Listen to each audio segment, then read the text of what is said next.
আসসালামু আলাইকুম প্রিয় ভাই ও বোনেরা, আমরা হয়তো অনেকেই ভালো আছি।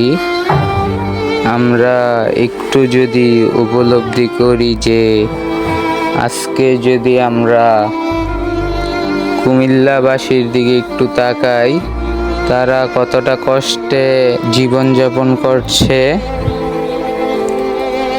নোয়াখালীর মানুষ কতটা কষ্টে জীবনযাপন করছে, ফেনীবাসী কতটা কষ্টে জীবনযাপন করছে।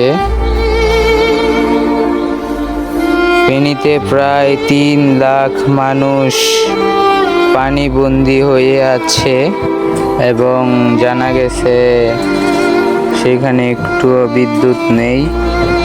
বন্যার পানির কারণে লাইট ক্ষতিগ্রস্ত হয়ে গত সোমবার 19শে আগস্ট রাত থেকেই ফেনী, কুমিল্লা ও নোয়াখালীর জেলার অনেক জায়গায় বিদ্যুৎ বিচ্ছিন্ন হয়ে যায়।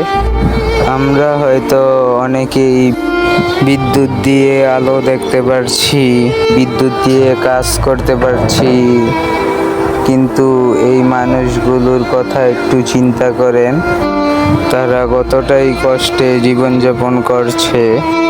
একই সঙ্গে ভারী বৃষ্টিতে দুপুর থেকে রাত অবধি ফেনী শহরে জলাবদ্ধতার কারণে বিদ্যুৎ সংযোগ বন্ধ করে দেওয়া হয়। আসুন আমরা যে যেভাবে পারি তাদের সাহায্য করি এবং নামাজের মাধ্যমে আল্লাহর কাছে দোয়া করি, আল্লাহ যেন এই বন্যার্থ ভাই বোনদের হেফাজতে রাখে। আমিন।